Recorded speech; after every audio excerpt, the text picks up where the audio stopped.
विवरणिका या जिसे हम इंग्लिश में प्रोस्पेक्टस कहते हैं, उसकी परिभाषा दीजिए। विवरणिका में मिथ्या कथन के लिए किसका दायित्व है? इस प्रकार मिथ्या कथन के लिए सिविल तथा आपराधिक दायित्वों का विस्तार से उल्लेख कीजिए।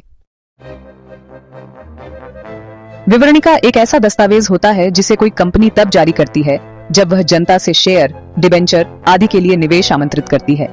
इसमें कंपनी की वित्तीय स्थिति, भविष्य की योजनाएं, जोखिम प्रबंधन आदि की जानकारी होती है। कंपनी अधिनियम 2013 की धारा 2(70) के अनुसार विवरणिका वह कोई भी दस्तावेज है जो कंपनी की ओर से जनता को प्रतिभूतियों की खरीद के लिए आमंत्रण देने के उद्देश्य से प्रकाशित किया जाता है। यदि विवरणिका में कोई झूठी, भ्रामक या अपूर्ण जानकारी दी गई हो जिससे निवेशक को नुकसान हो जाए तो इसे मिथ्या कथन कहा जाता है। उदाहरण के तौर पर, अगर किसी कंपनी ने अपनी विवरणिका में यह लिखा है कि वह हर साल 10 करोड़ रुपए का मुनाफा कमा रही है, लेकिन हकीकत में कंपनी घाटे में चल रही है, तो इसे मिथ्या कथन माना जाएगा। अब सवाल यह उठता है कि विवरणिका में मिथ्या कथन के लिए कौन कौन लोग उत्तरदायी माने जाते हैं। निम्नलिखित व्यक्ति विवरणिका में मिथ्या कथन के लिए उत्तरदायी यानी लायबल माने जाते हैं। पहली बात, खुद कंपनी। दूसरी, निदेशक गण यानी कंपनी के सारे डायरेक्टर्स। तीसरे, प्रवर्तक या प्रमोटर्स। चौथे, वो व्यक्ति जिसने विवरणिका तैयार की है या उसमें किसी भी तरह से शामिल हुआ है। और अंत में, जिसने विवरणिका में अपनी सहमति दी हो, जैसे कि विशेषज्ञ, सीए, इंजीनियर वगैरह। सिविल दायित्व यानी सिविल लायबिलिटी धारा 35 कंपनी अधिनियम 2013 के तहत लागू होता है। अगर किसी निवेशक को विवरणिका में किए गए मिथ्या कथन से वित्तीय हानि होती है तो कुछ सिविल दायित्व लागू होते हैं। ऐसे में निवेशक नुकसान की भरपाई यानी कॉम्पेंसेशन मांग सकता है। कोर्ट कंपनी और उत्तरदायी व्यक्तियों से हर्जाना मतलब डैमेजेस दिला सकता है। पीक वी गर्नी 1873 के इस केस में निवेशकों को विवरणिका की झूठी जानकारी के आधार पर शेयर खरीदने के लिए बहकाया गया था। कोर्ट ने निदेशकों को नुकसान की भरपाई करने का आदेश दिया। आपराधिक दायित्व यानी क्रिमिनल लायबिलिटी धारा 34 कंपनी अधिनियम 2013 के तहत लागू होती है। अगर विवरणिका में जानबूझकर गलत तथ्य दिए गए हैं तो ये एक आपराधिक अपराध है।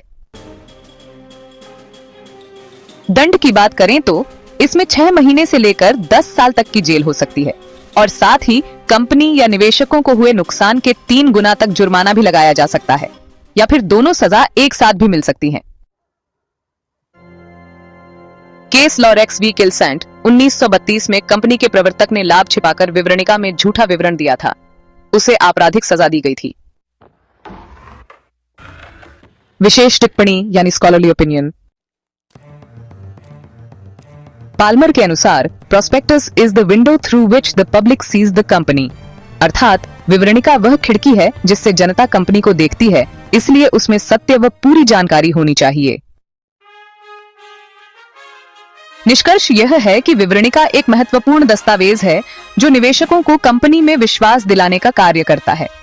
यदि इसमें मिथ्या कथन होता है तो कंपनी और उससे जुड़े सभी लोग सिविल व आपराधिक रूप से दंडनीय होते हैं। यह दायित्व न केवल कानून के तहत है बल्कि नैतिक दृष्टि से भी अनिवार्य है।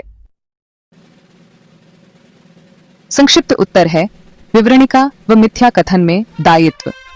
विवरणिका यानी प्रोस्पेक्टस की परिभाषा यह है कि धारा 2(70) कंपनी अधिनियम 2013 के अनुसार वह दस्तावेज जो कंपनी द्वारा जनता से शेयर या डिबेंचर में निवेश हेतु आमंत्रण देने के लिए जारी किया जाता है। विद्वान पाल्मर ने कहा था, prospectus is the window through which the public sees the company. मिथ्या कथन यानी झूठी, भ्रामक या कोई जरूरी जानकारी छुपाना जिससे निवेशकों को नुकसान पहुंचे। उदाहरण के लिए, कंपनी ने लाभ दिखाया लेकिन असल में घाटा था। उत्तरदायी व्यक्ति यानी लायबल पर्सन्स में शामिल हैं। पहला कंपनी, दूसरा निदेशक, तीसरा प्रवर्तक, चौथा विशेषज्ञ जैसे कि चार्टर्ड अकाउंटेंट आदि, और पांचवा विवरणिका तैयार या जारी करने वाला कोई भी व्यक्ति। सिविल दायित्व जो कि धारा 35 के तहत आता है, उसमें निवेशकों को हुए नुकसान की भरपाई करनी होगी। नुकसान की राशि को हर्जाने के रूप में देना पड़ेगा। निवेशक अगर चाहे तो कोर्ट में दावा भी कर सकता है। Case peak versus गर्नी 1873। आपराधिक दायित्व धारा 34 जानबूझकर झूठ लिखने पर जेल 6 महीने से लेकर 10 साल तक हो सकती है और जुर्माना नुकसान के 3 गुना तक या फिर दोनों भी हो सकते हैं। केस रेक्स वर्सेस किलसेंट 1932। निष्कर्ष यह है कि विवरणिका सत्य, संपूर्ण और स्पष्ट होनी चाहिए। अगर कोई मिथ्या कथन करता है तो संबंधित व्यक्तियों को सिविल और आपराधिक रूप से दंड भुगतना पड़ता है। धन्यवाद। प्लीज वीडियो को लाइक, सब्सक्राइब, शेयर और कमेंट करना ना भूलें।